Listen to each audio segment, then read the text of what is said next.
जय सिया राम मित्रों।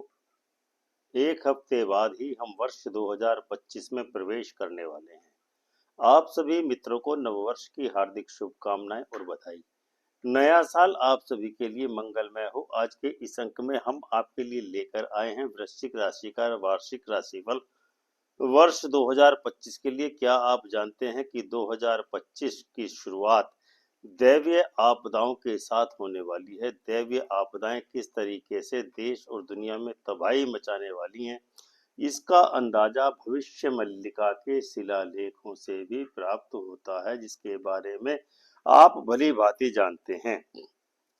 इसलिए अब वृश्चिक राशि भी इस दैवीय आपदा के प्रकोप से प्रभावित होने से नहीं बच सकती है, क्योंकि नए साल की शुरुआत ही वृश्चिक राशि के स्वामी मंगल ग्रह के नीचगत और वक्री गति से गोचर करने के कारण लोगों में एक आंतरिक भय उत्पन्न हो रहा है। तो शनि का गोचर मीन राशि में मार्च में होने के कारण सरकारी लोगों को डराने वाला है। तो वहीं देवगुरु बृहस्पति का राशि परिवर्तन होना और फिर वर्ष के बीच में वक्री होना इस सत्य को प्रमाणित करता है कि यह संयोग वृश्चिक राशि वालों को कुछ मानसिक व्याघात देने वाला है। राहु और केतु का भी राशि परिवर्तन 2025 में बहुत बड़ा षड्यंत्र रच रहा है।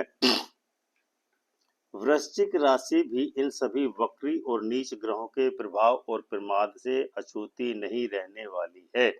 वृश्चिक राशि के लिए सार्वभौमिक वार्षिक राशिफल 2025 के लिए आज के इस वीडियो में हम आपके लिए लेकर आए हैं। हमारा यह कंटेंट केवल राशि के आधार पर बनाया गया है, लग्न के आधार पर नहीं। अतः आप सभी मित्रों से अनुरोध है कि इस वीडियो को अपनी वृश्चिक राशि के आधार पर ही आत्मसात करें। नववर्ष के प्रारंभ में ही बृहस्पति वृषभ राशि में वक्री गति से गोचर करेगा और 4 फरवरी को मार्गी होगा। इसके पश्चात 15 मई 2025 को बृहस्पति मिथुन राशि में प्रवेश कर जाएगा।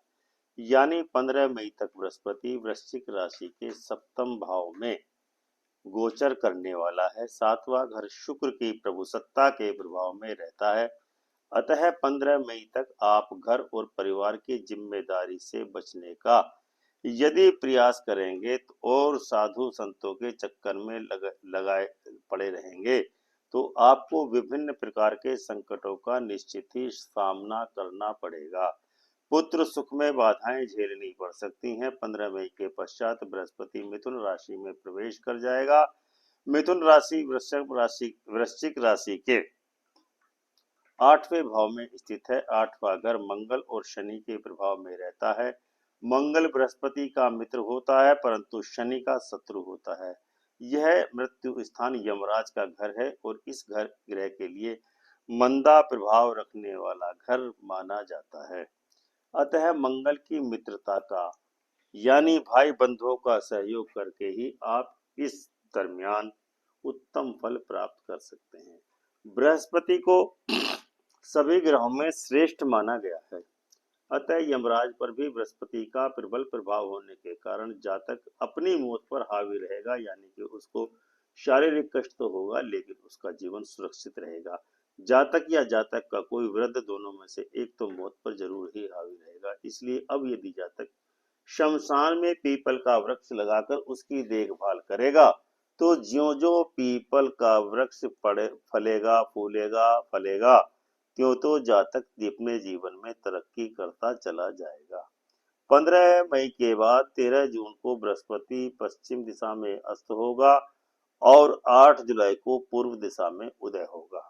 फिर वर्ष पर्यंत मिथुन राशि में ही रहेगा और 12 नवंबर को वक्री हो जाएगा। यानी 15 मई के बाद वर्ष पर्यंत तक मिथुन राशि में ही बृहस्पति रहने वाला है। मिथुन राशि वृश्चिक राशि के अष्टम भाव में की राशि है, अर्थात 15 मई के बाद वृश्चिक राशि वालों की मौज ही मौज रहने वाली है। दिवाली इतनी शानदार तरीके से होगी कि पड़ोसी भी आपके भाग्य से ईर्ष्या करने लगेंगे। किंतु 12 नवंबर को वक्री होने वाला है बृहस्पति, जिसके कारण 12 नवंबर से पहले और बाद में 15 दिन तक आपको सावधानी बरतना विशेष रूप से अपेक्षित है। वर्ष 2025 के प्रारंभ में आपके नवम भाव में भूमिपुत्र मंगल नीच तथा वक्री गति से गोचर कर रहा है। यह नीच तथा वक्री मंगल आपकी लग्न तथा छठवें भाव का स्वामी है, जो कि 24 जनवरी को मिथुन राशि में प्रवेश करेगा और अंततः 24 फरवरी को मिथुन राशि में ही मार्गी हो जाएगा और 29 मार्च को फिर से नीचगत हो जाएगा और अंततोगत्वा 5 जून को मंगल सिंह राशि में प्रवेश कर जाएगा। 24 जनवरी से 29 मार्च के बीच में अष्टम भाव में रहने के दौरान मंगल आपको धन दौलत और संपत्ति का विशेष उपलब्धिकरण कराने वाला है। कुटुंब में भी किसी सदस्य के रूप में वृद्धि होने वाली है, किंतु भाइयों को कष्ट होने की प्रबल संभावना है। अतएव आपको चावल गुड़ तथा चने की दाल प्रत्येक 200-200 ग्राम धर्म स्थान में चढ़ानी है, ताकि आपको उत्तम लाभ प्राप्त होने के मौके उपलब्ध होते रहें। इसीलिए इस उपाय को प्रत्येक 43 दिन बाद 43 डेज के बाद करते रहें। कुल मिलाकर 5 जून तक मंगल आपके भाग्य भाव में रहकर आपको भाग्यशाली बनाने में कोई कसर नहीं छोड़ेगा और 5 जून से 27 जुलाई तक आपको कुल दीपक बनाने वाला है। यानी आपको कोई नया उपक्रम के प्रारंभ करने से होने से इनकार नहीं किया जा सकता है। सरकार की ओर से भी आपको उचित सम्मान मिलने का योग बन रहा है। धन संपत्ति का अद्भुत योग आपके जीवन में बनने वाला है। 29 मार्च से 5 जून के बीच में मंगल आपके नवम भाव में प्रवेश कर जाएगा, जिसका सीधा सा मतलब निकलता है कि 5 जून के बाद आप शांति और आनंद की अनुभूति करने वाले हैं। नए साल के प्रारंभ में न्याय के देवता शनि देव वृश्चिक राशि वालों के चौथे भाव में रहने वाला है, जो 29 मार्च को मीन राशि और वृश्चिक राशि के पंचम भाव में रहने वाला है। पांचवें घर में प्रवेश कर जाएगा। पांचवा घर हर प्रकार से सूर्य की मिल्कियत है। शनि और सूर्य आपस में एक दूसरे के शत्रु हैं, इसीलिए अब पिता और पुत्र के बीच में कुछ न कुछ वाद विवाद होने की संभावना से इनकार नहीं किया जा सकता। अतः चौथे घर में शनि रहने के दौरान 29 मार्च तक शनि का सर्प, जो कि दरिया में जीवन यापन कर रहा है, अब वह सांप कतई जहरीला नहीं रहेगा और उसका जहर पानी में घुल जाएगा। इसीलिए पानी में घुली हुई दवाई आपके लिए लाभदायक नहीं रहेगी, खुश्क दवा ही आपके लिए लाभदायक रहेगी। धर्म स्थान में बादाम चढ़ाने का उपाय आपके लिए परम भाग्यशाली सिद्ध होने वाला है। संतान की चिंता आपको कुछ परेशानी अवश्य ही प्रकट कर सकती है। इसके साथ ही यहाँ पर यह कहना भी महत्वपूर्ण है कि 12 जुलाई 2025 को शनि ग्रह वक्री गति से गोचर करने वाला है। शनि का यह वक्रत्व लगभग 26 नवंबर तक रहने वाला है, लेकिन 26 नवंबर से मार्गी होकर के शनि आपके पंचम भाव में गोचर करने वाला है, जिसके आधार पर कहा जा सकता है कि दिवाली के बाद शनि वृश्चिक राशि वाले जातकों के लिए बहुत ही शानदार परिणाम लेकर के आ रहा है। शनि के साथ ही साथ राहु एवं केतु के वर्ष 2025 में वृश्चिक राशि पर होने वाले प्रभाव के बारे में भी सम्यक रूप से विचार करना ज्यादा उचित रहेगा। वर्ष के प्रारंभ में राहु आपके 5वें भाव में रहने वाला है, जिसके दौरान आपको मित्रों का अभाव या मित्रों से धोखा मिलना संभव है, लेकिन शत्रुओं से प्रताड़ित होने के बावजूद भी आपके अंदर जीवट शक्ति का अद्भुत रूप से विकास होने वाला है। संतान के कारण निश्चित ही कुछ दुख आपको अवश्य हो सकता है। गृह कलह से भी आप परेशान हो सकते हैं। हृदय रोग की भी संभावना बन रही है। राहु 9 मई को चौथे भाव में प्रवेश कर जाएगा। अब हम आपको इस राहु के प्रभाव के बारे में बताते हैं। चौथा भाव हर प्रकार से चंद्र की मिल्कियत है। राहु और चंद्र आपस में शत्रु हैं। अब राहु आपकी माता, माता का खानदान, चांदी, चावल, दूध और धन की नगद कैश की हानि कराने की संभावना है। आपका व्यवहार भी इस दरमियान उचित नहीं रहने वाला है, यानी कि आप अपनी वाणी के कारण ही अपने कामों को अनावश्यक रूप से बिगाड़ सकते हैं।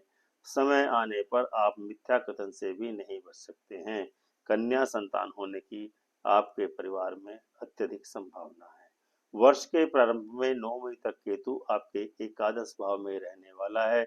ज्योतिष का एक सर्वमान्य सिद्धांत है कि 11वें भाव में जो भी ग्रह गोचर करता है वह अपने शत्रु ग्रहों को हर प्रकार से क्षति पहुंचाने की कोशिशों और प्रयासों में लगा रहता है। इसलिए 9 मई तक आपकी माता और माता के खानदान को क्षति होने से कोई नहीं रोक सकता है। 9 मई के बाद केतु आपके 10वें घर में प्रवेश कर जाएगा।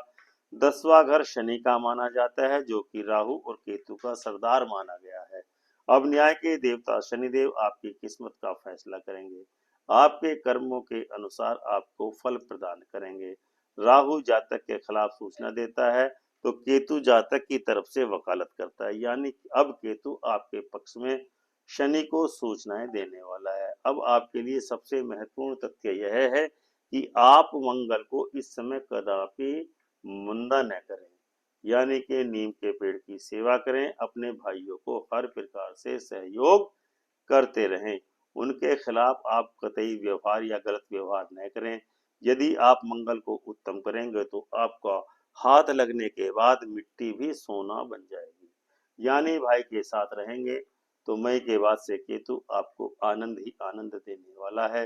धन का प्रबल लाभ होगा, संपत्ति आने का योग बन रहा है, आपको श्रेष्ठतम फल एवं परिणाम प्रदान कराने वाला है।